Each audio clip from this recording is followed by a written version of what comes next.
Hello friends, कैसे हैं आप लोग। मेरे इस चैनल में आपका बहुत बहुत स्वागत है। और लास्ट वीडियो में हम लोगों ने पढ़ा था भारतीय चित्रकला के 6 अंगों के बारे में, जिन्हें षडांग कहा जाता है और जो चित्रकला के आधार भी होते हैं। ठीक है, तो अभी हम उनका डिटेलिंग पढ़ेंगे। लास्ट वीडियो में शॉर्ट में हमने पढ़ा था।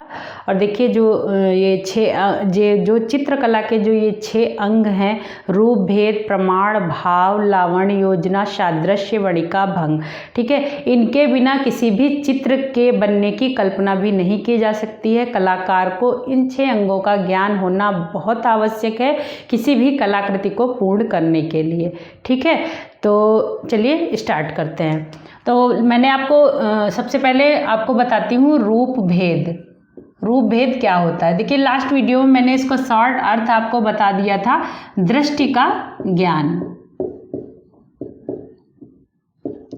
ठीक है, दृष्टि का ज्ञान यानी किसी भी आकृति को देख कर हम उसमें जो भिन्नता अंतर पता करते हैं उसे दृष्टि का ज्ञान कहते हैं। सबसे पहले किसी भी आकृति को देखने के लिए हमारी आंखें उस पर पड़ती हैं, आंखों से हम देखते हैं, तो कि उस चित्र में अंतर पता करना सबसे पहले आंखों के द्वारा ही हम अंतर पता करेंगे। ठीक है, किसी भी रूप को, किसी भी आकृति को देखकर। और चित्रकार जब भी धरातल पर कोई भी आकृति या चित्र बनाता है, वहीं से रूप का निर्माण होना आरंभ हो जाता है। ठीक है, कि 2 प्रकार से इसको पहचानते हैं। रूप में 2 प्रकार से अंतर करते हैं। पहला होता है चाक्षुष और दूसरा होता है मानस।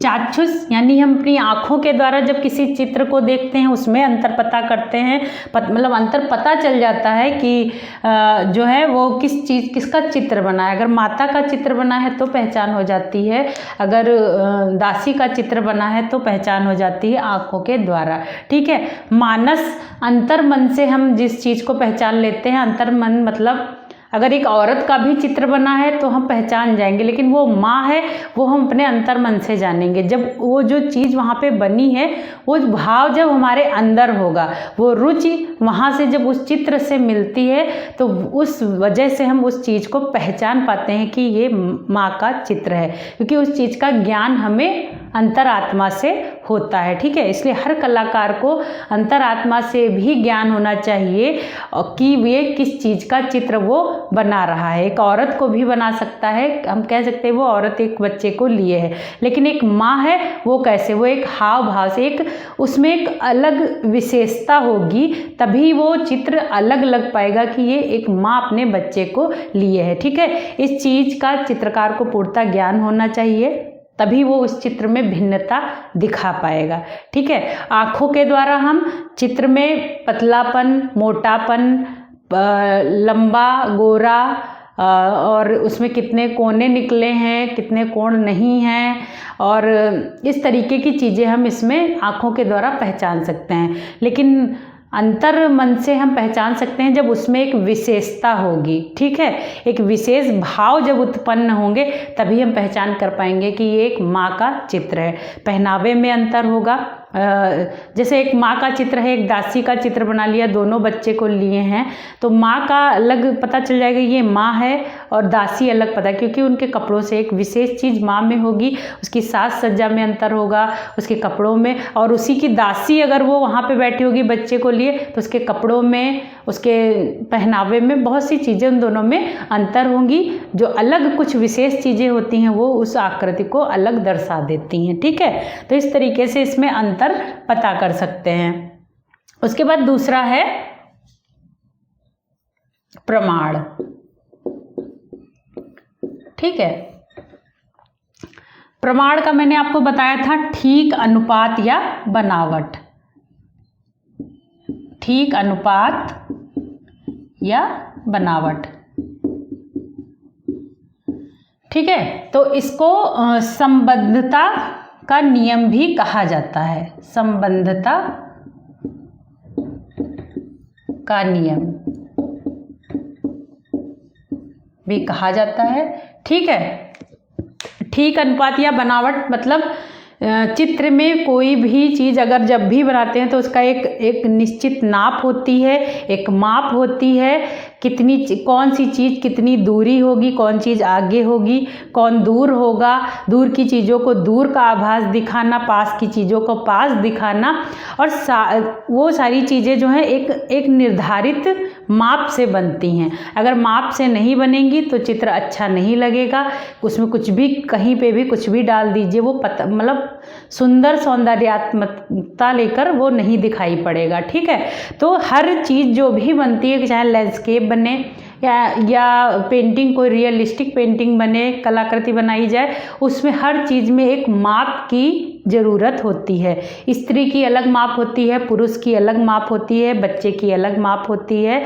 रंगों का भी बहुत अच्छा प्रयोग इसमें दिखाया जाता है, वो भी एक माप के द्वारा ही। जैसा मैंने आपको लास्ट वीडियो में उदाहरण के तौर पे बताया था कि एक कागज़ है, अगर उसको पूरा नीला रंग दिया जाए तो ये नहीं कह सकते हैं कि ये समुद्र है। समुद्र को दिखाने के लिए समुद्र की गंभीरता, उसका रंग दिखाना पड़ेगा, क्योंकि समुद्र भी नीला होता है और बादल भी नीला होता है। लेकिन जब कहीं लैंडस्केप आपने देखा होगा, नीचे समुद्र बना है, ऊपर आसमान वो भी नीला है, नीचे भी नीला है, लेकिन उनमें अंतर हम पता कर लेते हैं। वो अलग से उसकी एक माप और एक जो रूप भेद, जैसा मैंने आपको बताया, उन दोनों में अंतर। और माप यहाँ पर प्रमाण की आवश्यकता हुई कि उसको इतने अच्छे तरीके से उन्होंने उस माप को कि कितने भाग में वो बन जाए कि आसमान और समुद्र में अंतर पता चले और लगे कि ये समुद्र है। तो एक निश्चित माप और ताल होती है। ठीक है, कोई भी आकृति या कुछ भी बनाया जाए, संबंधता का नियम इसलिए कहा गया है कि उसको कंपोज करना।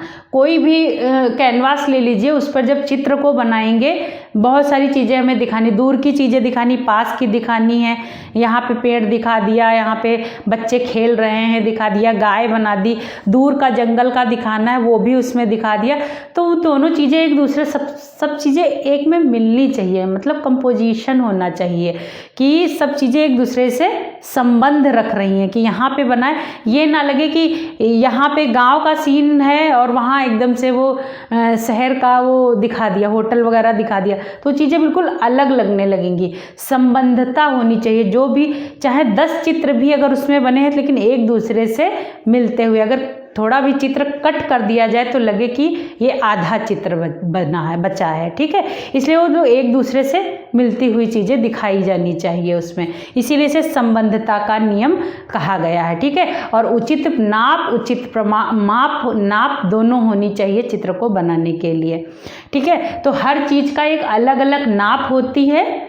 ठीक है, और देखिए इसमें जो है पक्षी का चित्र अगर बना है और जानवर का चित्र बना है, इस प्रमाण को जब लेकर हम बनाते हैं उचित नाप तौल पे, तो अंतर होना चाहिए कि आदमी में और पक्षी में, जानवर में अंतर पता चले। ठीक है, दूरी की चीज़ों पे दूरी का बोध होना चाहिए, जैसा मैंने अभी आपको बताया। ठीक है, कि लगे कि हाँ दूर की चीज़ें बनी है, छोटी छोटी बनाई जाएंगी, पेड़ छोटे बनाए जाएंगे, या कोई भी व्यक्ति का चित्र होगा तो वो छोटा छोटा बनाया जाएगा। ठीक है, और यहाँ पर देखिए एक होता है, यहाँ पर किसी भी हर चीज़ की एक नाप होती है, माप होती है। ठीक है, मैंने अभी आपको बताया।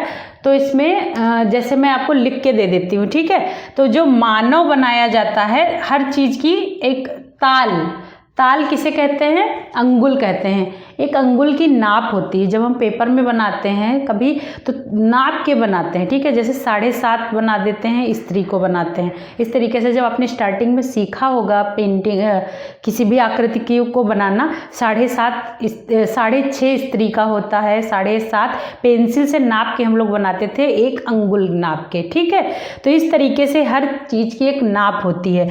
तो मानव जो होता है वो 10 ताल का होता है। ठीक है, इसके अंतर्गत कौन कौन लोग आ जाते हैं? जैसे पांडव बनते हैं चित्र में, पांडव हो गए, राम हो गए, कृष्ण हो गए। ठीक है, ये लोग हो गए, इनको बनाया जाता है 10 ताल में। उसके बाद भयानक चीज़ें जो होती हैं वो बनाई जाती हैं 12 ताल में। याद कर लीजिएगा, ये भी कभी कभी एग्जाम में पूछ लेता है कौन कितने ताल में बनाया जाता है। 12 ताल में। जैसे भैरव का चित्र हो गया, वराह का चित्र हो गया। ठीक है, ये जो है ये बनाया जाता है 12 ताल में। उसके बाद राक्षस 16 ताल में। ठीक है, 16 ताल में बनाया जाता है। कौन कौन? कंस हो गया, रावण हो गया, ठीक है। उसके बाद कुमार 8 ताल में,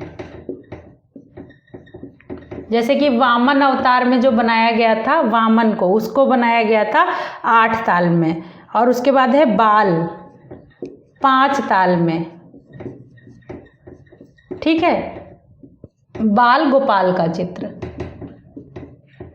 इस तरीके से हर चीज़ की एक माप होती है, ये जरूर याद कर लीजिएगा। मानव 10 ताल में बनता है, भयानक 12 ताल में बनता है, राक्षस 16 ताल में बनता है, कुमार 8 ताल में बनता है, और बाल जो है, बाल मतलब छोटे बच्चे, जो गोपाल का चित्र है वो 5 ताल में बनता है, ठीक है। ताल मतलब 1 अंगुल को भी कहते हैं, जो यहाँ पे लाइन खिंची होती है उसे 1 अंगुल कहते हैं। इतने ही चित्र की माप, इतना चित्र की माप रखी जाती है, ठीक है। तो 12 अंगुल हो गया, 16 अंगुल हो गया, इतना बड़ा बनता है, ठीक है। तो ये ताल माप हो गई, तो ये जरूर याद कर लीजिएगा। और बाकी मिलते हैं अगले वीडियो में। अभी आपको उसमें भाव के बारे में बताना है, और लावण्य, सादृश्य और वणिका भंग, ठीक है। तो बाकी पढ़ते रहिए, तैयारी करते रहिए। मिलते हैं, धन्यवाद।